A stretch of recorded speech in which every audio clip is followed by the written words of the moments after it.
Hello everyone, good morning, welcome back to my channel. তো বন্ধুরা, গতকালকে যে ভিডিওটা আমি পোস্ট করেছিলাম, আর ওই ভিডিওটা আমি যেখান থেকে শেষ করেছি, এই ভিডিওটা কিন্তু আমি তারপর থেকে শুরু করেছি। গতকালকের ভিডিওটা আমার শেষ হয়েছিল রাত্রেবেলা, আর এটা কিন্তু সকাল থেকে আমি শুরু করেছি। তো ওই রাত্রেই কি হয়েছিল, আমার বড় নন্দাই বলছিলেন যে সকালবেলা কি নাস্তা করা হবে। বলছিলেন ভাত হবে না, রুটি হবে না, অন্য কোনো মানে ভ্যারাইটিস আইটেমের নাস্তা হবে। তো তার জন্য আমাদের পছন্দ মতোই আর কি অনেকগুলো ব্রেড এনেছিলেন। তারপরে রসগোল্লা অ্যাকচুয়ালি আমার খুব পছন্দ। কারণ কলকাতাতে ওখানে আমি যেখানে বর্তমানে মানে আমি থাকি, তো ওই জায়গাটাতে না রসগোল্লা অতটা ভালো পাওয়া যায় না। এখানে আসলে পরে আমার মানে নন্দায় যে রসগোল্লাটা নিয়ে আসে ওটা কিন্তু খুব ভালো হয়, একদম মালপোয়া লাগে খেতে। তো গরম গরম রসগোল্লা আনা হয়েছিল। তো ওটা সকালবেলা একটু ঠান্ডা হয়ে গেছে। তো রসগোল্লা, তার সাথে এই যে ছানার মিষ্টি আছে, তারপরে ব্রেড তো ছিলই, আর রসমালাই ছিল, যেটা কিনা আমার আলিশার অনেক পছন্দের। তো এই সব কিছু দিয়ে আমরা কিন্তু সকালের নাস্তাটা সেরে ফেলছি। আর একটু হালকা নাস্তা করছি, কারণ আজকে আমাদের আরেক জায়গায় যেতে হবে।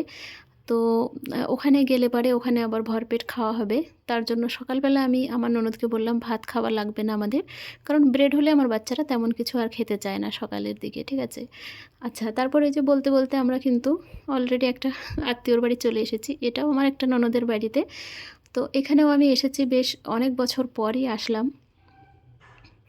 কমসে কম ১০-১২ বছর কিংবা তারও বেশি হবে হয়তো আমি এখানে আসিনি। তো এখানে অ্যাকচুয়ালি আমার আসারও কোনো ইচ্ছা ছিল না। খুব জোর করেই এখানে আসতে হলো আমাকে। ননদ রাগ করছিল, বলছিল কি না আসলে আমিও আর কখনো তোমাদের বাড়িতে যাব না, এরকম যেটা স্বাভাবিক হয়ে থাকে আর কি। আর ইয়াসিনের আব্বু বলছিল চলো আবার কবে আসবো, তো ঘুরে আসি।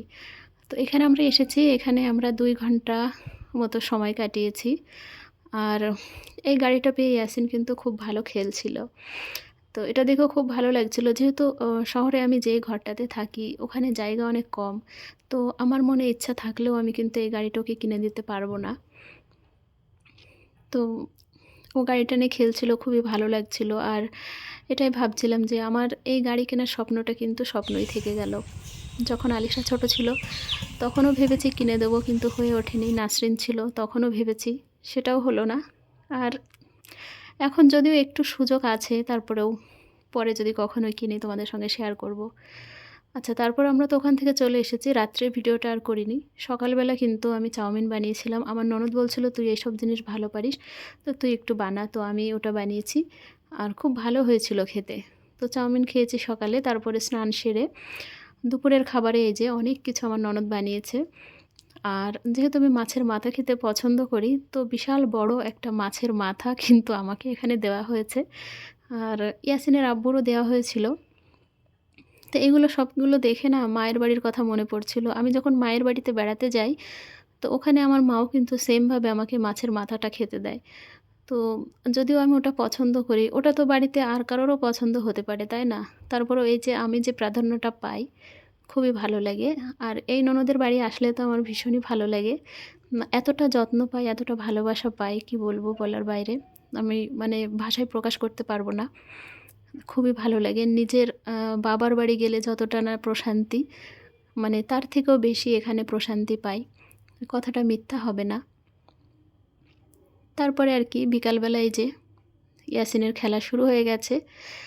তো আটকার ভিতরে থাকতে থাকতে বাচ্চা একটু বোরিং ফিল করে, আর এখানে খোলামেলা জায়গা পেয়ে ও যে এতটা মন খুলে খেলছে, এটা দেখতে কিন্তু খুব ভালোই লাগছে। দেখি এখানে আমরা কটা দিন থাকি। আমি তো এসেছিলাম ৩ দিন থাকবো, কিন্তু এখন মনে হচ্ছে আমার ৩ দিনে ট্যুর কমপ্লিট হবে না, আমাকে কমসে কম ১ সপ্তাহ থাকতেই হবে। অল্প অল্প শীত শুরু হয়েছিল শহরে, মানে শহরে থেকে এটাই বুঝেছিলাম, কিন্তু গ্রামে আসার পর বুঝছি যে না, শীতটা কিন্তু অল্প শুরু হয়নি, শীতটা বেশ ভালোই শুরু হয়েছে। আর এই শীতের আবহাওয়া বিকালবেলা থেকেই মানে বোঝাই যাচ্ছে খুব ভালো করে। আর সবচেয়ে মজার ব্যাপার হলো আমি মানে দেশি কুল খাইনি অনেক বছর। তো এবার হয়তো আমার ভাগ্যে কুল আছে, কারণ আমার ননদের বাড়িতে একটা কুল গাছ আছে, আর এই কুলটা কিন্তু খুব টেস্টি। তবে এই কুল যখন পাকবে, অবশ্যই আমার কপালে এটা লেখা আছে, এটা অবশ্যই আমি খাবো। আর ভিডিওগুলো কি বলবো, অনেক দিনের শ্যুট করা, একটু একটু করে পোস্ট করতে হচ্ছে। তো যাই হোক, এগুলো ডিলিট করব না, এগুলো এক একটা স্মৃতি। তো ধীরে ধীরে সব ভিডিওগুলোই পোস্ট করব। ডেইলি লাইফস্টাইল ব্লগ দেখার জন্য তোমাদের সবাইকে অনেক অনেক ধন্যবাদ। আর অনেক দিন ভিডিও দিইনি, তারপরেও তোমরা আমার ভিডিওটাকে দেখছো, আমার ভিডিও যে ইমপ্রেশন পাচ্ছে, তার জন্য কিন্তু আমি অনেক কৃতজ্ঞ। তবে একটা জিনিস আমি বুঝতে পারছি, শহরে থেকে যে ভিডিও কন্টেন্ট বানানো যায়, গ্রামে আসলে কিন্তু তার অনেক উল্টোটা হয়ে যায়। তবে যখন ক্যামেরা ধরছিলাম এতটা ভালো লাগছিল না, ভিডিও এডিট করার সময় দেখছি না প্রকৃতির যে একটা রূপ আছে সেটা আমার ক্যামেরায় বন্দি হয়েছে। এতটা ভালো লাগছে, এতটা সুন্দর লাগছে, আমার ভিডিওতে জান এসে গেছে। তো ব্লগ ভিডিও যদি তোমাদের ভালো লাগে দেখতে, তো আমার চ্যানেলে অবশ্যই তোমরা আসতে পারো, অনেক ভিডিও আছে। আর আমি এবার থেকে কন্টিনিউ সুন্দর সুন্দর ভিডিওগুলো পোস্ট করব, তোমাদের মাঝে নিয়ে আসব। তো এখানে আমি আরেকটা কাজে লেগে পড়েছিলাম, তোমাদেরকে একটু বলি। আমি ছোট থেকে ফুল গাছের কিন্তু অনেক মানে কি বলবো, ফুল গাছ দেখলে আমি আর নিজেকে ঠিক রাখতে পারি না। হয় সেই ফুল গাছটাকে আমি একটু যত্ন করব, না হয় সেই ফুল গাছটা আমি আমার বাড়িতে নিয়ে এসে লাগাবো। তো আমি ছোটোবেলায় যখন স্কুলে যেতাম, রাস্তার সাইডে যেসব বাড়িগুলো দেখতাম, কোনো বাড়িতে যদি ফুল গাছ লাগানো থাকতো, ওখানে আমি 5 মিনিট 10 মিনিট সময় ব্যয় করে আসতাম, শুধু এই ভরসাতে যে বাড়িতে কেউ ঘোরাঘুরি করবে আর তার কাছ থেকে আমি ফুল গাছ চেয়ে নেব। তার মানে অনেক সময় এরকমটা হয়েছে, ফুল গাছ নার্সারি থেকে কেনার মতো আমার কাছে টাকা থাকতো না। তো সেই পর্যায়ে কি করতে হবে, অবশ্যই তাদের কাছে চেয়ে নিতে হবে সেই বাড়ি থেকে। তো আমি এইভাবে কিন্তু বাড়িতে প্রচুর ফুল গাছ লাগিয়েছি আমার বিয়ের আগে। আর বিয়ের পরেও আমি শ্বশুরবাড়িতেও এসে সেম জিনিসটাই দেখেছি, আমার ননদ ফুল গাছ লাগাতে ভালোবাসতো। তো আমিও কিন্তু সেটাই করতাম, আজ পর্যন্ত আমি সেটাই করে চলেছি। একটুখানি জায়গা পেলেই কিন্তু আমি গাছ লাগিয়ে দিই।